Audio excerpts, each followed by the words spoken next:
Vamos a empezar en este momento.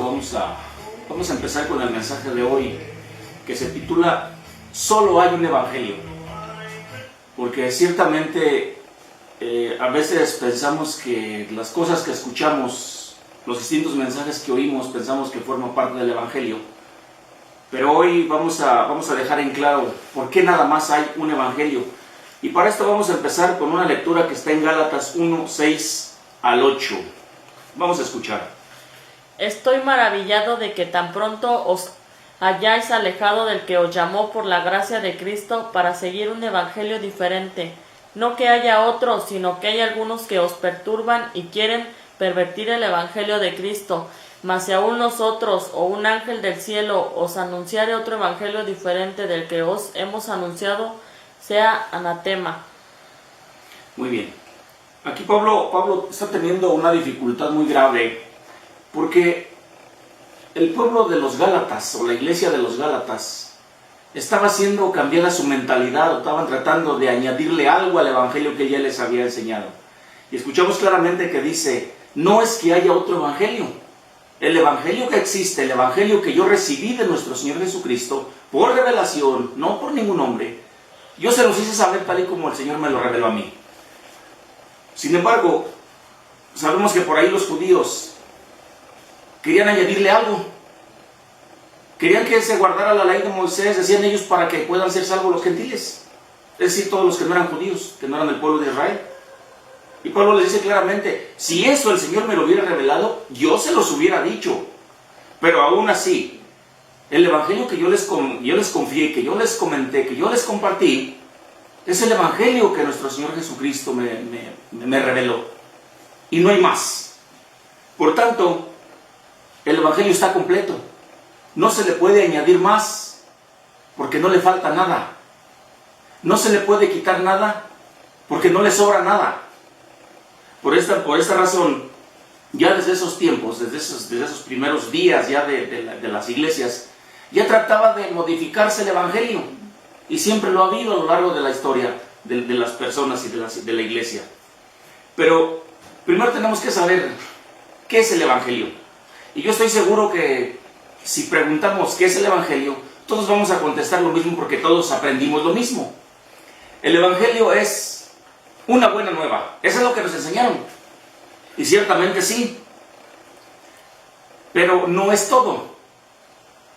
Porque la palabra buena nueva es la etimología de la palabra evangelio. Sí, ciertamente. Evangelio significa buena nueva, una buena noticia.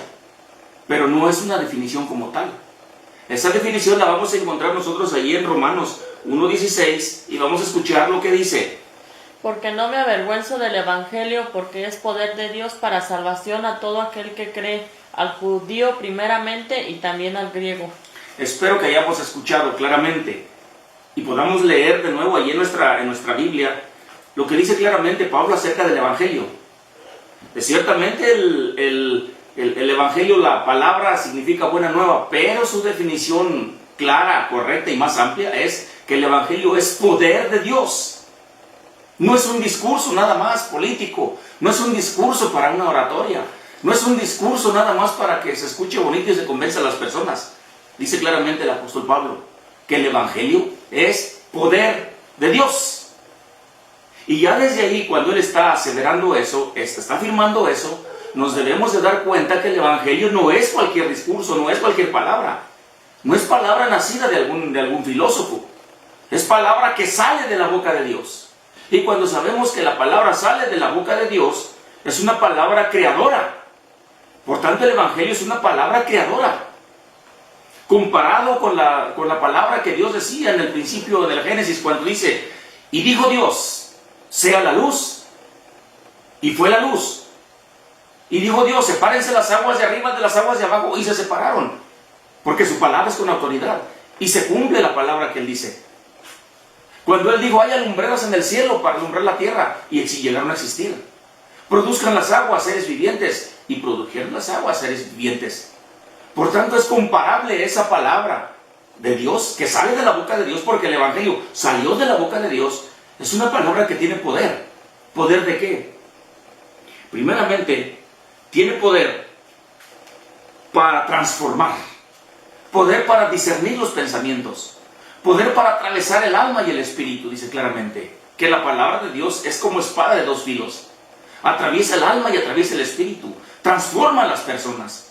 Es una palabra que es capaz de sacar de lo más profundo de las tinieblas a una persona, de lo más profundo de un vicio, de lo más profundo de una situación. Es una palabra que es capaz de darle esperanza al que ya no tiene ninguna. El Evangelio es una palabra que tiene poder para darle esfuerzo al cansado, para brindarle la esperanza que ya no tiene, para aquellos que ya no tienen la forma de decir no sé qué hacer, ya no puedo hacer nada, no hay solución, no hay ninguna alternativa para mí. Pues el Evangelio es poder de Dios, y que el Evangelio, contrario a lo que a veces pensamos, que el Evangelio se compara como cuando Dios lanza un salvavidas al océano donde se están ahogando las personas. Así lo vemos, a ver quién quiere salvarse. Así consideramos el Evangelio. Dios lanzando un salvavidas para ver quién es el que quiere salvarse. No es así. El Evangelio es poder de Dios. El Evangelio se compara a la palabra misma que va hasta el fondo del océano. Saca a los muertos, los lleva a la orilla e insufla en su nariz aliento de vida, y aquella persona llega a ser una nueva criatura. Aquella persona llega a tener nueva vida, porque dice su palabra: el que está en Cristo, nueva criatura es. Las cosas viejas pasaron, todas son hechas nuevas. Tal es la grandeza del poder del Evangelio. Por tanto, no pensemos que el Evangelio es un simple discurso dominical, porque a veces caemos en ese error que pensamos que nos están leyendo el Evangelio como cuando nos leían en misa. Y en aquellos tiempos andaba nuestro Señor Jesucristo con sus apóstoles, y se oye muy bonito. Pero no. Para el cristiano el Evangelio, dice Pablo, es poder de Dios, que puede transformar a una persona, que puede darle nueva vida. Entonces, ahora sí podemos nosotros entender que el poder de Dios manifestado a través del Evangelio, que es palabra que sale de la boca de Dios, y que eso debe de quedar bien claro, que el Evangelio es palabra que sale de la boca de Dios y no regresa vacía. A quien va dirigida la palabra, a quien va dirigido el Evangelio, y donde Él llama a una persona, esa persona no vuelve a ser la misma. Recibe nueva vida, recibe una nueva esperanza, recibe nuevas fuerzas, cambia completamente esa persona. Si ustedes pueden ver que su vida ya no es igual que antes, tengan la seguridad que Dios, a través de su palabra, de su Evangelio, ha exhalado aliento de vida en ustedes y les ha dado una nueva vida. Muy bien. El Evangelio, el verdadero Evangelio, se basa en tres cosas. El verdadero Evangelio, primero, en la vida de nuestro Señor Jesucristo. Y cuando hablamos de la vida, estamos hablando de las palabras que Él mencionó. Palabras que tienen poder, palabras que limpian a una persona, como Él lo dijo. Ya vosotros sois limpios por la palabra que os he hablado. Palabra que transforma. Pero esas palabras que los creyentes verdaderos la guardan y las ponen por obra. Porque dice claramente: aquel que oye mi palabra y las hace, lo voy a considerar como un hombre que fundó su casa sobre la roca. Pero aquel que solamente oye mi palabra y no la hace, es como aquel que hace su casa, funda su casa en las arenas movedizas. Muchos están así. Escuchan la palabra y creen que ya porque fueron al servicio, fueron al culto, fueron a la reunión, pero en la vida diaria no aplica nada de lo que nuestro Señor Jesucristo dijo. Son personas que solamente de oídas son creyentes. Por eso dice nuestro Señor Jesucristo: el que oye mi palabra y la guarda y la hace, es el que me ama. Por eso decía claramente de los judíos: este pueblo de labios me honra. Y dentro del cristianismo hay muchas personas en esa situación, solamente de oídas. Solamente sienten una atracción porque qué bonita palabra. No, esa palabra tiene poder para transformarnos. Y si nosotros la guardamos y la aplicamos en nuestra vida, aunque vaya en contra de todos los demás, eso significa que estamos fundando nuestra casa sobre la roca y no se va a caer a pesar de las tempestades. Segundo, está basado en la vida, y segundo, está basado en la muerte de nuestro Señor Jesucristo. En esa muerte sustitutoria, una muerte que tomó el lugar que nos correspondía a nosotros, como podemos leer por ahí en Mateo 26, 28. Vamos a escuchar. Porque esto es mi sangre del nuevo pacto, que por muchos es derramada para remisión de los pecados. Esa es una de las cosas en las que está basado el Evangelio, en la muerte sustitutoria de nuestro Señor Jesucristo, que Él cargó con nuestro pecado, que Él cargó con la condena que merecía nuestro pecado. Él cargó con ello. Y de hecho nosotros, quizás muchos, muy pocos, nos demos cuenta de que Dios mismo lo abandonó en la cruz del Calvario, porque Dios no puede ver el pecado. Nuestro Señor Jesucristo llegó a clamar: Padre, ¿por qué me has desamparado? Ciertamente porque Él cargó con nuestros pecados. Él cargó con la condena que merecían nuestros pecados. Es por ello que Dios, el Padre, tuvo que dejarlo solo. Por eso dice: ¿por qué me has desamparado? Porque Él, su muerte, es una de las bases de nuestra salvación. Es una de las bases del verdadero Evangelio. Que descansemos y confiemos en la muerte sustitutoria de nosotros. Que Él se sustituyó, Él se ofreció a sí mismo para recibir el castigo que nos correspondía a nosotros. Y la tercera cosa en la que se basa también el Evangelio es en la resurrección. Vida, muerte, pero también en la resurrección. Vamos a leer ahí en Romanos 4, 24 y 25. Sino también con respecto a nosotros, a quienes ha de ser contada, esto es, a los que creemos en el que levantó de los muertos a Jesús, Señor nuestro, el cual fue entregado por nuestras transgresiones y resucitado para nuestra justificación. Resucitado para nuestra justificación. ¿Qué significa eso? Que Él resucitó para quitarnos la culpa. Eso es la justificación. Somos inocentes delante de Dios. Porque aquel acta de decretos, como está escrito también en la carta a Romanos, es acta de decretos que estaba en nuestra contra, que nos estaba, con la que el enemigo nos acusaba. Todos los pecados que cometimos, empezando desde el pecado que ya traemos y que heredamos de parte de los primeros padres, Adán, todos los pecados que habíamos venido cometiendo, esa acta de decretos, dice Pablo, estaba en contra nuestra. Pero dice que fue clavada en la cruz a través de Cristo. Y Él resucita para que resucitemos con Él. Porque resucitamos con Él. Es por ello que dice que resucitó para nuestra justificación. Ya no tenemos culpa. Ya no vamos a ser juzgados. Desde ahorita, recuerdo una vez a un pariente, hace muchos años, decía, pues ahorita ¿para qué me apuro? ¿Para qué nos apuramos? Ya el día que lleguemos allá delante de Dios, a ver a dónde nos manda. No sabíamos claramente lo que dice el Señor a través de su palabra. No va a esperar hasta ese día.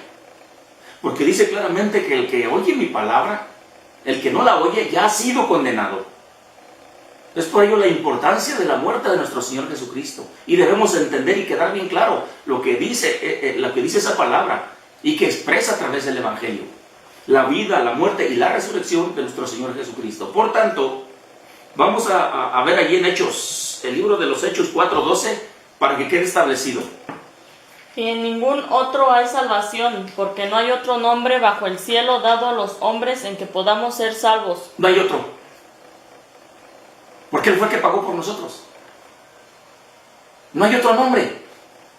Lo dice claramente el apóstol Pablo. Entonces, ¿por qué buscamos a otros personajes? Para descansar en ellos. Para que sean nuestros intercesores. No hay un Pedro, no hay un Pablo. No hay una María, no hay una Lupe, no hay una Juana, no hay un Buda. Dice claramente el apóstol Pablo, no hay otro nombre a través del cual nosotros podamos ser salvos. No hay otro. Porque Él nos compró. No nos compró María porque ella no murió por nosotros. Ella no pagó por nosotros. Ella no cargó con el pecado. Ella no fue castigada por el pecado de todos nosotros. No hay otro nombre dado a los hombres del cual podamos ser salvos. Solamente en aquel que nos compró. Y nos compró no con oro o con plata, ni con piedras preciosas. Nos compró derramando su preciosa sangre. Por eso no hay otro nombre, como escuchamos, dado a los hombres en el cual podamos ser salvos. Solamente en nuestro Señor Jesucristo. En eso gira, en eso se basa completamente el verdadero evangelio de nuestro Señor Jesucristo, y que representa poder de Dios. Todos los demás nombres, sea quien sea, independientemente de cuántos seguidores tenga. Por ejemplo, María, millones y millones de seguidores. ¿Pero acaso María colgó de la cruz? ¿Acaso María descendió a lo más profundo de la tierra, como dice Pedro? ¿Acaso fue Pablo el que murió por ustedes? ¿Acaso fue Pedro? ¿O acaso fueron aquellos nombres que inventaron en la religión para decir, ay, ya tengo muchos intercesores? A veces ni existen, a veces son ficticios. María sí se nombra en la Biblia. Y le llaman corredentora. Pero ella no pagó. Pero ella no descendió a lo más bajo de la tierra. Pero ella no sufrió el abandono del Padre. Pero ella no fue asesinada por nuestros pecados. Fue Cristo. Es por ello que no hay otro nombre dado a los hombres en el cual podamos ser salvos. Ahora, el verdadero evangelio igualmente se basa en esas tres cosas, haciendo un poco de énfasis: la vida, la muerte y la resurrección de nuestro Señor Jesucristo. Pero también se expresa mediante otras cuatro cosas. Primero, el verdadero evangelio se expresa mediante la fe, no por obras. Vamos a leer ahí en Romanos 5:1. Justificados pues por la fe, tenemos paz para con Dios por medio de nuestro Señor Jesucristo. Justificados por la fe. Creer solamente. Pero no es aquello de, yo sí creo en Dios, yo sí creo en Cristo. El diablo también cree. El diablo también cree, pero no obedece. Pero no obedeció. Igual muchos de nosotros. Creemos en Dios, pero no obedecemos. Solamente de palabra. Solamente de labios. Justificados pues por la fe. Ese es un gran misterio. ¿Por qué creyendo yo que Cristo murió por mí, que Cristo murió por ti, y estoy seguro que lo hizo? Eso es fe. Convicción de lo que no se ve. Yo no vi morir a Cristo. Tú no viste morir a Cristo. Bienaventurado el que no vio y creyó. Eso es la fe. Convicción, convencimiento de lo que no se ve. Entonces la fe, no por obras. No podemos hacer una obra para ganar méritos. Y dentro del cristianismo, no se diga en la religión, quieren a través de las obras hacer méritos delante de Dios. Y también el cristiano. El cristiano también quiere hacer méritos. Voy diario a la iglesia. Y ya le prediqué a estos. Y ya hice el otro y hice aquello. Solamente él sabe si lo está tomando como méritos. Pero no eres salvo por eso. Eres salvo porque Cristo dio su vida por ti, te justificó, te hizo inocente delante del Padre. Y te va a presentar inocente delante del Padre. No vamos a ir a juicio. Ya fuimos juzgados y salimos culpables. Y es por ello que Cristo pagó por esa culpabilidad de nosotros. Es por fe, no por obras. Ahora, yo sé que por ahí puede salir alguien, pero dice Santiago que la fe sin obras está muerta. No confundamos las obras de las que habla el apóstol Pablo con las obras de las que habla el apóstol Santiago. No confundamos, son cosas distintas. Las obras de las que habla el apóstol Pablo son las obras de la ley que querían imponerle los judíos a los gentiles. Las obras de la ley, decían ellos, para que sean salvos los gentiles. Querían añadir ese tipo de obras, las obras de la ley. Pero las obras de las que está hablando Santiago no tienen que ver con la ley. Son las obras a las que él se está refiriendo como una manifestación, como una expresión, como un fruto de que realmente uno cree en Dios. A esas obras se refiere.